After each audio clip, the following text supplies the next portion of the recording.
A origem de Jesus Cristo foi assim. O Evangelho abre com esta palavra origem, que também é a palavra que abre a toda a Bíblia, significando aqui que vai acontecer uma nova criação, a criação do novo Adão. Sua mãe Maria, comprometida em casamento com José, antes que coabitasse, achou-se grávida pelo Espírito Santo.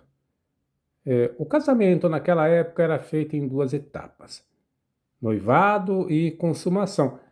O noivado não é como o nosso, apenas um compromisso, quando já era considerado casados, marido e mulher, quando se dava essa primeira fase do casamento.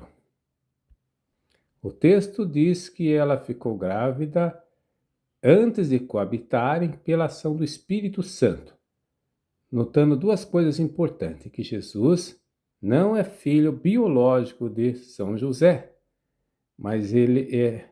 E também que essa gravidez se deu por ação do Espírito Santo, que no grego, que é a língua que foi escrito no Novo Testamento, é neutro. Com isso, ele afasta aquela concepção que existia no mundo pagão, que os deuses se metamorfoseavam em animais, em pessoas, e tinham coitos com mulheres. Daí surgiam os heróis, que não eram, que eram mortais, mas eram filhos de um deus com uma mulher. Como o Espírito Santo é neutro aqui, a gravidez se dá através de uma força do alto, de uma ação direta do Espírito Santo. José, seu esposo, veja, eles são marido e mulher, sendo justo, aqui por justo se entenda não como nós hoje concebemos uma das virtudes cardeais, mas aquele que é fiel cumpridor da lei. E aqui uma coisa interessante, porque José é fiel cumpridor não da letra morta da lei, mas ele é cumpridor do espírito da lei. Isso que é importante você denotar, porque a letra mata, é o espírito que vivifica. Não querendo difamá-la, aqui é um drama, né? Porque se ele denunciasse Maria, ele estaria cumprindo a letra da lei, mas ela seria condenada à morte como adúltera.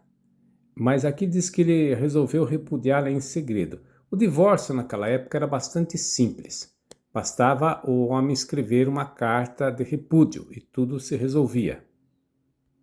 Enquanto assim se decidia, o anjo do Senhor manifestou-se em um sonho.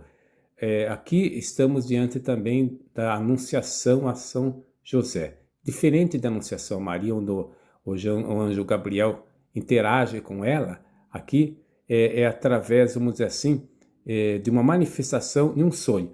E uma coisa importante também, que hoje nós sabemos através da psicologia, que muitas coisas são resolvidas quando nós estamos tranquilos, calmos, então nós não podemos decidir com nada com cabeça quente.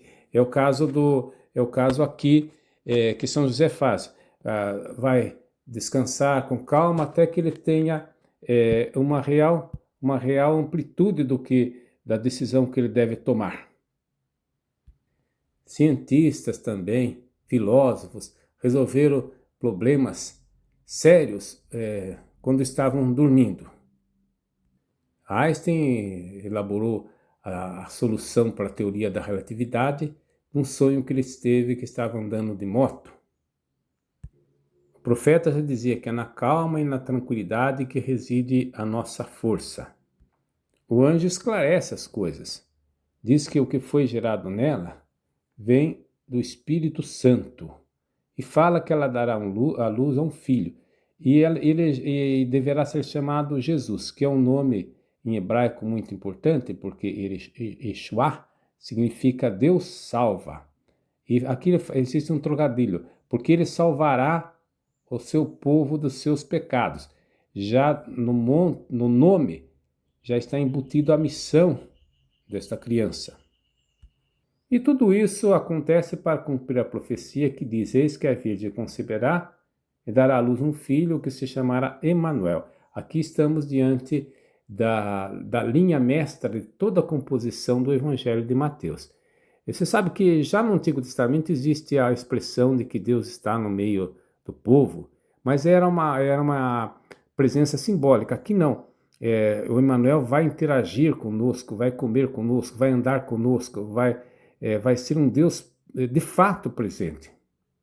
E ao despertar do sonho, ele então cumpre a sua missão de ser o provedor de Jesus. Amém.